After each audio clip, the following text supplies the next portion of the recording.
Samsung gen Z இல்லைனா 2K கிட்ஸ்னு சொல்கிற இந்த ஈராயிர குழவிகளை குறி வச்சு ஒரு ஸ்மார்ட் ஃபோனை லான்ச் பண்ணியிருக்காங்க. இது புது சீரீஸாக F70 அப்படின்ற சீரீஸோட முதல் ஃபோனாக வருது. இந்த ஃபோன் சாம்சங் F70e 5G. இந்த சாம்சங் F70e 5G ஃபோனில் ரொம்ப நாளாக பயன்பட்டு இருக்கிற ப்ரூவன் ப்ராசஸரான மீடியாடெக் டிமென்சிட்டி 6300 ப்ராசஸர் இருக்குது. இந்த ப்ராசஸர் 6 நேனோமீட்டரில் பண்ணப்பட்ட ப்ராசஸர். இதோட ஆண்ட்ராய்டு ஸ்கோர் 4.5 to 5 lakhs கிட்ட 5 லட்சத்துக்குள்ளே வரும். பட் சாம்சங்கோட ஆடில் 6.3 லட்சம்னு போட்டிருக்காங்க. அது ப்ராக்டிக்கலாக எப்படி இருக்குன்றது செக் பண்ணி பார்க்கணும், டவுட்டு தான். இதில் 6.7 அங்குல HD+ ஸ்க்ரீன் இருக்குது. இது வெறும் LCD ஸ்க்ரீன் தான்.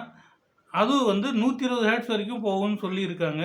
இந்த HD+ல் 120 Hz போனாக்கா எப்படி அப்படின்றதும், அதுவும் வெறும் LCD அப்படின்றதையும் கொஞ்சம் யோசிக்க வேண்டியதாக தான் இருக்குது.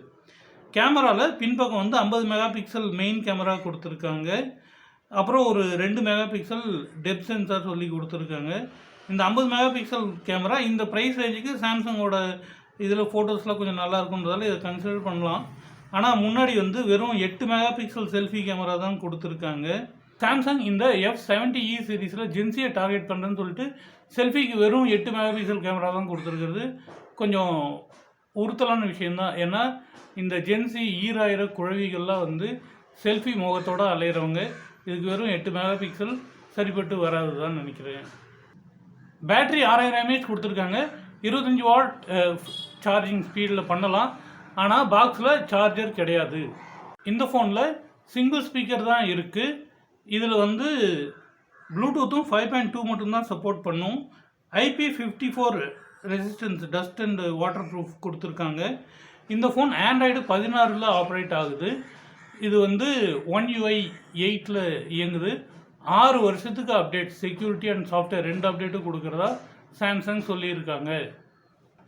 இந்த ஃபோனில் 4GB RAM 6GB RAMனு 2 வேரியண்ட் இருக்குது. 4GB RAM 128GB ஸ்டோரேஜோட விலை 13,000 ரூபா.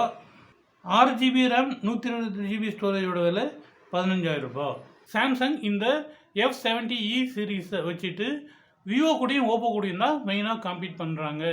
ஏன்னா ரியல்மி ரெட்மிலாம் இந்த ஜென்சி மார்க்கெட்டில் அவ்வளோ பிடிக்கலை. இவங்க ஜென்சி அதிகமாக வாங்குறது விவோ அண்டு ஓப்போ ஃபோன்ஸ் தான். அவங்களோட டிசைன் அண்டு அப்பியரன்ஸ் முக்கியமாக பார்த்துட்டு இதே மாதிரியான ஸ்பெசிஃபிகேஷன்ஸோட இந்த ஓப்போவும் விவோவும் ஃபோன்ஸ் கொடுத்துருக்கிறதால அவங்கள மேட்ச் பண்ணுறதுக்காக சாம்சங் இந்த மாதிரி ஃபோன் லான்ச் பண்ணியிருக்காங்க. இந்த ஃபோனோட பேக்கில் வீகன் லெதர் ஃபினிஷ் கொடுத்துருக்கிறதால ஃபினிஷிங் பார்க்குறதுக்கும் நல்லா இருக்கும். ப்ளஸ் பிராண்ட் வேல்யூ இருக்கிறதால சாம்சங் இந்த 2K கிட்ஸை ஃபோக்கஸ் பண்ணி இந்த ஃபோனை லான்ச் பண்ணியிருக்காங்க. பட் இதே மீடியாடெக் டிமென்சிட்டி 6300 ப்ராசஸரோட HD+ ஸ்க்ரீன் இல்லைனா ஃபுல் HD ஸ்க்ரீன் இருக்கிற மற்ற பிராண்ட் ஃபோன்ஸ் எல்லாம் 9,000 ரூபாயில் இருந்தே கிடைக்குது. சில ஃபோன்ஸ் எல்லாம் 8,500 ரூபாய் லாவா மாதிரி இதெல்லாம் இந்த ப்ராசஸரில் 8,500 9,000 ரூபாயிலிருந்து 11,000 ரூபாய் ரேஞ்சில் நிறைய மாடல்ஸ் இருக்குது. அப்படின்றதால பிராண்டுக்காகவும் இந்த சாஃப்ட்வேர் ஃபீச்சர்ஸ்க்காகவும் வாங்குறதா இருந்தால், அப்புறம் இந்த அப்பியரன்ஸ் பார்க்குறதுக்கு நல்லா இருக்குது அப்படின்றதுக்காக வாங்குறதா இருந்தால் இந்த சாம்சங் F70e 5G ஃபோனை கன்சிடர் பண்ணலாம். நான் சரவணன். இது மொபைல் அனலிஸ்ட் தமிழ். சேனலுக்கு சப்ஸ்கிரைப் பண்ணுங்கள், வீடியோ லைக் பண்ணுங்கள். ஆசைக்கு அறிந்து கொள்வோம், தேவைக்கு வாங்குவோம்.